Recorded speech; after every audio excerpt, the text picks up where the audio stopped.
Welcome to Beacon Hill Beat, Senator Julian Cyr. Good to see you again. Good to be with you, Paula. This has been a whirlwind legislation season that was extended from your traditional season. There were so many bills and things that got passed and things that got modified and amended. Let's start with the very thing that drives the bus. Let's start with transportation. There was some things in the transportation legislation that really does affect Cape Cod and the region. Sure. So, what you're referring to, right, was this decision to extend the legislative session, which traditionally in an election year would end July 31st. We continued it all the way to the end, basically the start of the new session. So to January 5th, we were in session, actually into January 6th. I think we recessed it at 4:45 a.m. But there was a lot of wisdom in extending the session because we got so much done in these last final days of the old session, and now we're in a new session. One of a big important piece for Cape Codders and for Islanders and for the, millions of people we welcome, every year here is infrastructure, is our transportation. That starts with the canal bridges, which are slated to be replaced and paid for by the federal government. But there's all of the work that needs to happen. All the roads and everything leading up to the bridges are actually owned by the state. So in this transportation bond bill, there's over 300 million in resources for work associated with both the interchanges around the bridges and the infrastructure going as far into the Cape as Barnstable. We work to secure $7 million in resources to look at the park and ride situations. One option has been looking at, forgive me, I actually don't yet know the new exit numbers. So I'll be referring to them as work potentially looking at an option for a park and ride at the exit formerly known as Exit 2. But most excitingly, I think for Barnstable is really taking a look at the exit formerly known as Exit 6, which is certainly parking there has been a real challenge. I mean, I in the days when I used to commute up to Boston a lot, meet up with my district director, who's a Barnstable resident, we'd meet at the exit formerly known as Exit 6. We'd try to park and we couldn't find a place to park. One, because there was so much demand, but also two, you got a real issue where people will leave their cars there, long term. So this bond bill provides additional funding for us to look at this park and ride. There's active talks already underway happening between the delegation with MassDOT, looking at opportunities for how we can address the situation. So some good news on the transportation front on an issue that Cape Codders have really been anxious about for a while. Right. And transportation is always an integral part to economic development. And there was a very large deliberations, lots of amendments, things that came through, but that economic bill did get passed. What's in it? So a lot's in this. This is a $627 million economic development package. It does a whole host of investments and really efforts really stem the bleeding from small businesses. There's a lot of focus on helping restaurants. Of course, this is I think folks may know where I kind of came out of. I grew up in a seasonal restaurant, $20 million fund to help restaurants bridge the gap. We addressed delivery fees, which have been a real big issue, particularly in Greater Boston, maybe a little bit for us here on the Cape, although, well, when you get to my neck of the woods, there's you can't get delivered food, but maybe a little bit in Barnstable. But delivery fees, right, these apps where I've been really exploiting restaurants. And there's a whole host more, and there's another $20 million fund to help our arts and cultural institutions and organizations. We put another $30 million to the Commonwealth's own payroll protection program that's helping, again, to bridge businesses. So there's a lot of help out there.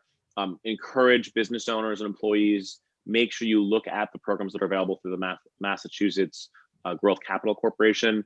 There's significant grants available, particularly for women-owned businesses, LGBTQ-owned businesses, businesses owned by people of color, businesses owned by veterans. So again, really trying to help, although it, of course, remains a difficult winter. All right. So I just want to back up a little bit to give some folks some context that, a lot of the work that was done on Beacon Hill was really to address some of the challenges that we're facing in this pandemic.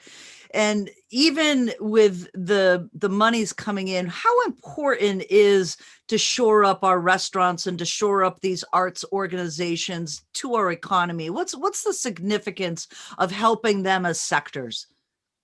Well, particularly from a Cape Cod perspective, um, these aren't nice to have assets for our communities. These are absolutely essential operations. Yes, for those of us who live here year round and enriching our lives, but particularly when you're in the hospitality business, if you don't have restaurants for people to eat in, if you don't have cultural institutions to attract people here, we just can't rely on our pretty beaches, right? If we don't have those amenities in place as we come out of the pandemic, then we're going to be at a real disadvantage. We expect actually that once we come through the pandemic, there is going to be a tremendous amount of demand for people wanting to get out of Dodge to vacation, to do so safely. And so we're really trying to make sure that we can prepare Cape Cod to be ready for that. But particularly in restaurants where, and actually this is true of cultural institutions as well, you got such tight margins, that these businesses really kind of are making it on a shoestring. What we're trying to do is particularly help these truly small businesses weather through the pandemic so they can come out of it. But it's difficult. We've already seen a number of restaurant closures, and I fear that we will see many more when this is through.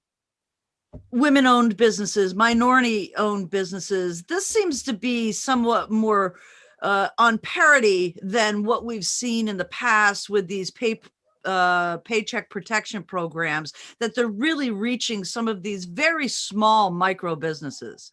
Yeah, I mean, I really feel strongly that a big role in government is to look out for the little guy.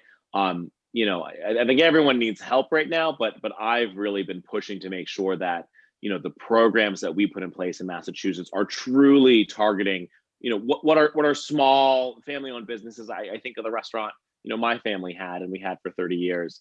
To that end, I was able to secure language in a number of these restaurant provisions that specifically calls out the needs of seasonal businesses. So many times these grant programs just won't consider that, just assume that businesses are open, kind of year round, won't consider the differences there. And we really need to make sure that we're helping seasonal businesses. In good times, seasonal businesses typically need a line of credit just to open their doors.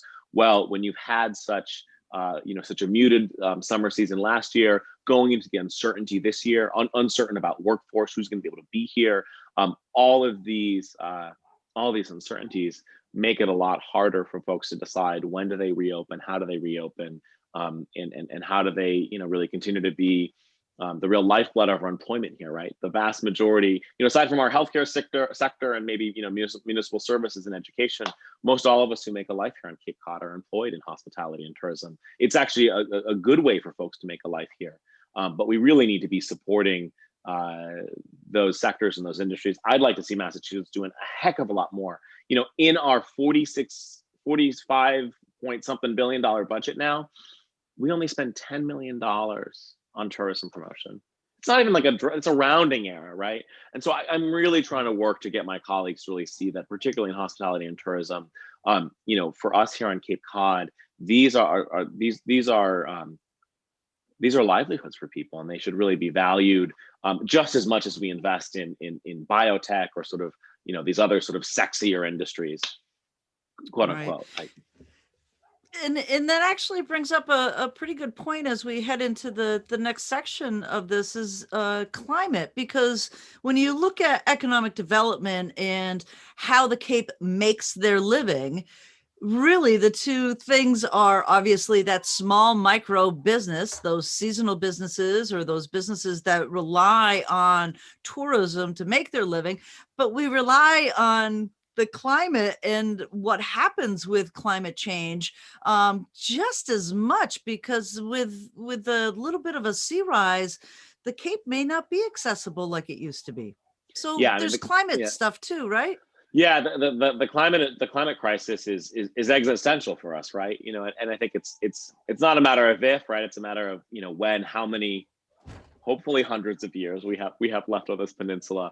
And a big part of that is making sure that Massachusetts is doing our part to get to net zero carbon emissions. The particular specific goal is net zero carbon emissions by 2050. The legislature, both the Senate, we started in the Senate, and then the House passed legislation to put Massachusetts on a path to get to net zero climate emissions by 2050. We did that it was done by the end of the summer. We reconciled that, came out with a final bill that was passed at the end of the session. Really disappointingly, Governor Baker vetoed this climate bill, and he's long been a strong supporter of climate change legislation. So it was quite puzzling and odd and disappointing. Vetoed the legislation we had passed. If it was signed into law, would have arguably been the most robust climate legislation anywhere in the country. We're going to actually come back. We're going to take up the bill, basically the compromise bill we passed that the governor vetoed. We're going to basically come back. I think in the week or next, we're going to take this up soon, send it back to the governor's desk, and if he chooses to veto it, then we will override it. We have the robust support. This is a bipartisan bill in both chambers, and we will override his veto if necessary. But really can't convey, how urgent it is that we take meaningful, big, aggressive steps to address the climate crisis. If we don't, our ability to have a life here, certainly within my lifetime and in our children's lifetime, is going to be greatly curtailed, and ultimately won't be possible because of our failures today.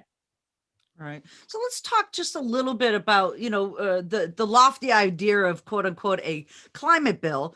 And you talk about net zero. Give our residents and our viewers a sense of kind of what that means. What does net zero? I know what it means, but maybe some of our residents don't. Give us a little synopsis of what that is. So we're looking to make sure that the carbon that the overall carbon emissions in Massachusetts are reduced to such a level that we're basically getting back to sort of pre-1990 emission levels. And getting there is going to be really, really difficult. The understanding, right, is that we are going to need some, particularly as we transition to a carbon-free future, we're going to need some carbon energies to to continue to get us there. But the idea is that, and what the legislation does, not even just an idea, is it very meticulously goes through all the various sectors and benchmarks that we're going to have to hit to get there, right? So a lot of the focus, and viewers may be familiar with efforts in transportation and moving to, greener electric vehicles, greener electric buses. Well, we're going to have to be doing that in our commercial sector.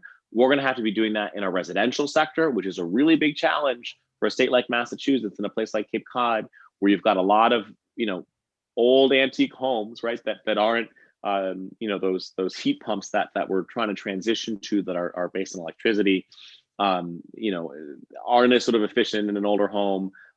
Challenges there, looking at industry as well. So what the legislation does is it sort of breaks down carbon goals by sector, and has very aggressive targets for what our reduction needs to be. The bill requires by 2030 that we aim to get a 50% reduction in current carbon levels. That is very significant. But the crisis that we're facing now is such that if we don't address, look, we haven't addressed this for some time, like many of the crises we're dealing with, right? Whether it be the climate emergency, whether it be COVID-19 and our real failure to reform healthcare and this fragmented market-based healthcare system we have, whether it's our underinvestment in public health and in a lot of ways, sort of the chickens have come home to roost for this country. I'm really focused on trying to solve these problems, on trying to not do what prior generations did, which was basically, punted and kick the can down the road on tough issues. We've got to face these issues. We've got to get to net zero carbon emissions by 2050, if not sooner. We've got to reform our healthcare system and move away from this fragmented, what we've got right now, which is not working for people, which has left us, uniquely vulnerable here in this country more than almost any of our other peer nations. So there's certainly a lot on our plate. Right. So perfect segue into healthcare. Still almost a year now battling a pandemic. But there's also legislation that came around healthcare as well. So let's start with that legislation and we'll move on to COVID at the end of that conversation. So tell us what happened in healthcare on Beacon Hill. So we have a new law in the books. The governor signed it into law, and it's a series of healthcare reforms that really try to address the changing healthcare landscape. So this starts with telemedicine, something that before the pandemic was something we had sought in Massachusetts, wasn't allowed. In the pandemic, the governor issued an executive order for telemedicine to occur. We took up and passed final legislation that basically allows telemedicine to occur in perpetuity. Most significantly is that behavioral health, meaning mental health care or substance use care, that is to be reimbursed at the same, basically reimbursed by insurers at the same rate, whether it's in person or whether it's done remotely, whether it's done through telehealth, in perpetuity. That is a huge, huge deal. It is a game changer in our effort to transform mental health and substance use and addiction services in this state. The bill also looks at what are issues that are referred to as scope of practice, meaning what providers are allowed to do in the state. There was a number of sort of arcane rules in Massachusetts that didn't allow advanced practice nurses or didn't allow optometrists or other healthcare providers to practice at the ceiling of the profession. They're now allowed to do so. We also look at surprise billing, which is a major issue for folks, right? You end up in the emergency department and you end up with, you think your insurance is going to cover it and you end up with the surprise bill. We take reforms there. And then finally, the legislation takes a real hard look at any and all healthcare related to COVID-19, and it mandates insurance coverage for not only any sort of initial acute treatment related to COVID, but any long-term recovery, rehab. There's a number of complications that folks who've had COVID and are living with COVID, continue to have. Included in that as well is also a mandate that asymptomatic testing must be covered for essential workers, which includes restaurant and hospitality workers. This is a Representative Sarah Peak amendment that I very much supported. So was glad and proud to get that done. I had an awesome opportunity. I was one of the 3 senators who served on the conference committee that negotiated the final legislation. So very proud to have had a seat there. It's not every day you get to serve on a conference committee, particularly one that's so substantive. Right. The mental health telemedicine, especially at this time, and even beyond this, is just a game changer, I think, especially like you said, for the substance abuse and some of the mental health challenges that people are facing, that they can't get to a specific office, or that office is not equipped to deal with in person. It's either, you actually have to check into Exactly. the facility. You can't just get a doctor at the facility to talk to. So I think that's a really large piece of this. And especially for Cape Codders and even for Islanders, Right. if you live on Nantucket or Martha's Vineyard, or you're in my neck of the woods in the Outer Cape, you are just so far from Right. the hospital, from a specialist. And so telemedicine really sort of changes things there. And I've seen how particularly the behavioral health provisions have made a difference in my own life. I speak very openly about someone who relies on outpatient mental health care. Telemedicine has enabled me to continue to seamlessly receive that care, and it's been seamless. And then now that we're going to have that going forward, really, I think is going to do a lot in transforming access to mental health, which has been, a key priority of mine. The highest personal priority of our Senate President, Karen Spilka. So definitely something I'm proud of. Right.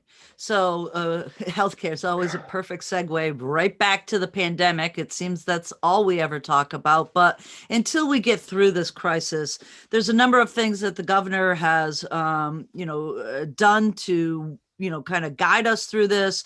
There's phases for vaccines.